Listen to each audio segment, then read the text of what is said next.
Not a lot of people talk about stress in entrepreneurship, in real estate, in life. What causes stress? Why do we have stress? If you look at a dog, dogs don't look very stressful. If you look at a squirrel, squirrels don't look very stressful. But you know what's funny? They have things out there, squirrels have things out there that are trying to eat them. They have hawks that are flying down, trying to attack them, grab them, rip their heads off. They're not stressing. Why are you stressing? So it's not as easy as just saying, why are you stressing? Because that's not how it works. Don't be like, you can't be like, don't stress. No, white polar bear effect. Don't think of a white polar bear. Oh, it's just not a white polar bear. You think of the negative. So this video is going to talk about why we feel stress and how to mitigate that stress a little bit. So how this works is this. Back in the day, we had a lot smaller brains. And these brains consisted of the amygdala and a few other little parts down there. They call it the crocodile brain. And this crocodile brain operated like a lot of animals do. So it reacted to a threat. It wanted food. It wanted to reproduce. And that was about it. Shelter, food, reproduction, stress. Or not stress, threat. And so it lived a lot of its life in the moment because the moment was important. The moment was everything. Am I hungry? I need to eat. Am I thirsty? I need to drink. Is that a threat? I need to get the hell out of here. So that's what it did. It just reacted to everything. It was just reaction. It had emotion attached to it through the limbic system, and it ran its little quick ideas through the limbic system, and the idea said, lion, run, right?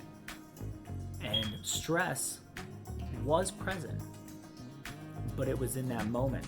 You saw a lion, you saw a movement in the bushes, and you just ran, right?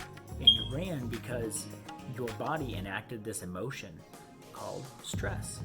And the stress got your adrenaline pumping, got your bowels moving, drained all your blood from the inner core of your body and moved it to your muscles so you could react fast. And that was stress back in the day. But as soon as you got away from that lion, stress dropped off. Back in the moment. What am I going to eat? What am I going to drink? Where's the lady? Right? The stress was a moment. The stress was a reaction, and your body went through a very, very powerful moment where it had a lot of chemicals moving around. And it was in that moment that you reacted, and you reacted good. And you got away, and you lived, or you fought. But the moment went away as soon as you were done. Stress was gone. The threat was gone. But as time went on, we developed something called the prefrontal cortex and the frontal lobe. Same thing. The frontal lobe, and then in front of that, prefrontal cortex. But we developed this thing. And with that, it came about around the time where we started teaching each other things. Language started coming about. And somebody had the first idea that, I think there's something I don't know. And in that moment, they learned something, and they saw somebody do something, and they asked them, hey, how the hell do you do that? And that was the moment where we started developing our prefrontal cortex. And when we did that, we started imagining that we didn't know things. We started thinking of the future. We started saying, you know what? This stuff in the past happened, and that wasn't very good for me. If I want the future to be better, then I have to change what I'm doing. So we started thinking about the future. We started thinking about the past. And we developed the capability of imagination. So animals, they don't have a lot of imagination. Some have a little more, some have a little less, some have better communication less. We have a lot. So we have a lot of imagination. And our imagination is what really we use primarily on a daily basis that we recognize we use. And so you use this imagination and you're imagining the future. And you're like, man, money sucks. And I don't have enough, and how am I going to make the bills? And oh my gosh, how are we going to make payroll? How are we going to make sure that house doesn't collapse on itself because we didn't do a very good inspection? And how are we going to afford to pay the laborers? And so all these things, they work in our brain now. We didn't have that before. Now we're thinking of all these stressors. And I say that because there's that stress again. Those things perceive as threats. So now we have threats in our lives. Every imagination of the future can be stressful. Every time we're thinking about all those things, that's stress. That means there's a lion in our presence at all times. So now that lion didn't show up once a week, once a month. Now that lion's there all the time. He's in our minds because we can imagine him. He's in our minds, like just constantly bombarding us with stress, raising our levels of anxiety, causing our bodies to physically go through what we were supposed to go through when we perceived a threat. But we're perceiving our threat in our own minds.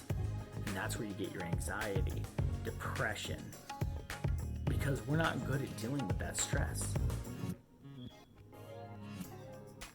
Anyways, so what do? You can't tell the stress to just stop. It just doesn't work like that. So, a few things that I do: meditation and mindfulness. So in meditation, what you do is you try to actually reconnect the prefrontal cortex with the amygdala. So the amygdala's got all these stressors running rampant based on what the prefrontal cortex is showing it in the brain. And what you need to do is you need to actually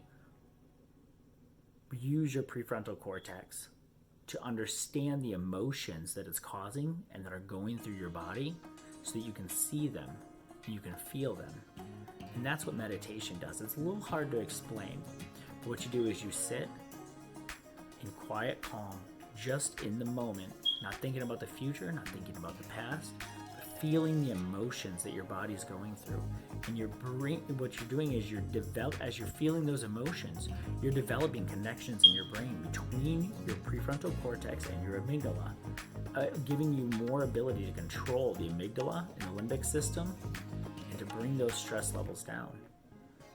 And it's amazing. Once you start doing meditation, you can actually feel your body after about a week, and then after about a month, you feel your body reacting differently when you start thinking about the future and stressors.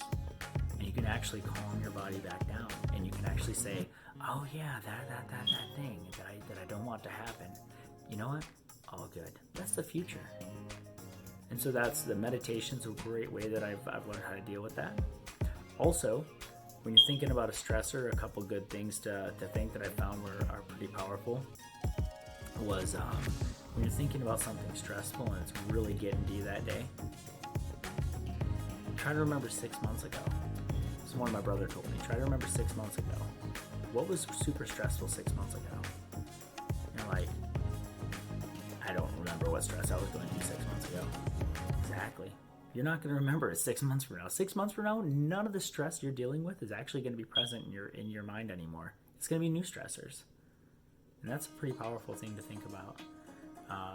So yeah, that's my tidbit, and that's why the brain does what it does and why we have stress, anxiety, and depression.